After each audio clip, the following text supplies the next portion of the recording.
Donc an bɛ kuma ni Mali réalité de ko nin kɛra Burkina nin kɛra Niger diyagoya o ka kɛ Mali la. Je pense que an bɛ fɛn caman kɛ Burkinabéw ni Nigériens to o lajɛ k'o k'u fɛ yen. Youssouf Diawara yɛlɛma président. Comme aw yɛrɛ y'a dɔn cogo min na an bɔra point de presse la k'an ka position di gouvernement ka initiative mun talen don ko ka force publique consulter partout ka lahala la. Mali la an bɛ fɛn dɔw fɔ ko an bɛ mɔgɔ ɲɔgɔn bolo ja dɔn an bɛ mɔgɔ ɲɔgɔn ja dɔn initiative minnu talen don anw bolo n'i bɛ jamana jɔ la jamana bɛ jɔ ni hakili ye quoi. Jamana jɔ ti taa maa minnu impliqué len don domaine minnu kɔnɔ olu kɔ. An bɛ ko o ko la an b'a fɔ ko bɛɛ ka t'i ka domaine de définition kɔnɔ quoi. Partout tɛ se ka gestion tɛ se ka gérer partout. Ko initiative ta ka taa mɔgɔw ɲininka partout kɔ u ma ɲininka hali u ka représentant minnu bɛ taalen an t'a dɔn mɔgɔ minnu bɛ taalen u talen don condition minnu na an bolo olu ye fili ye jamana baara la. An y'a ɲini gouvernement fɛ u ka ɲɔngiri an ka sigi an ka kuma komi an tɛ ka ɲɛ sɔrɔ la an y'a décidé k'an t'a participer n'an t'an participant d'aw ma an bolo an bɛna ɲɔgɔn ye pour que démocratie jamana in kɔnɔ a ka matarafa parce que anw ta tɛ sariya min b'an bɛɛ sanfɛ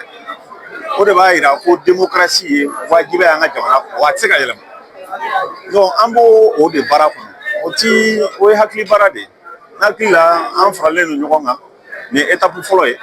étape filananw bɛnalen mais an b'an jija jamana in an ka ɲɔgɔn lamɛn an ka ko to ɲɔgɔn ta la jamana in b'o de kɔnɔ bi n'i ko i bɛ mɔgɔ bi ko n'a y'a da ne bolo kɛlɛ banna o mais Musa Tarawele fɔ ko n'i ko i b'a fufu a bɛ gɛlɛya quoi k'a ɲini k'a fɔ partout tɛ yen jamanadenw ti partout fɛ a tila o ye fili ye kuma la n'o ye jamana ɲɛmɔgɔ ka kuma ye u ka bɔ fili kɔnɔ à partir d'aujourd'hui partout fana wulila quoi ni Ala sɔnna a ma partout bɛna lamɛn wa a bɛ lamɛn ni Ala sɔnna n bɛ segin kuma kan. An ye ŋunuŋunukanw mɛn an ye kumaw mɛn kuma min n'a bɛ ka fɔ télévision so dɔw la n'a bɛ ka fɔ radio so dɔw la n'a bɛ ka fɔ bɔlɔlɔ siraw fɛ ko a ɲinilen don ka jamana parti politiques ka ninnu filenkolo ci k'a dagakolo ci anw yɛrɛ parti tɔndenw anw ye démocrates ye an ye républicains ye est ce que an parti politiques bɛna an sigi an ye tɛgɛ dɔ ja ye an ye ŋunuŋunukan dɔ mɛn mais comme an bɛ jamana ye stratégie dɔw dɔn fɛn dɔw daminɛ ye ŋunuŋunukan ye nka en réalité ŋunuŋunukan tɛ kuma de don plan de don u bɛ ta ka bila sira kan ka jamanadenw sonder ka jamanadenw hakilinata ye ni jamanadenw ma fɛn fɔ a ko la u bɛ sɔrɔ ka u ka baara kɛ anw bɛ baara min na bi an nana opinion nationale malidenw ani jamana kɔkanmɔgɔw ani diɲɛ seleke naani maaw k'u ta a témoin ko Mali démocrates Mali républicains Mali parti ɲɛmaaw ani Mali parti tɔndenw de wulilen don k'u jɔ ko fɛn min ye laɲini ye laɲini min bɛ fɛ ka parti ci jamana in kɔnɔ anw tɛna jɛn n'o ye bi an tɛna jɛn n'a ye sini wa an bɛ wulikajɔ o wulikajɔ kɛ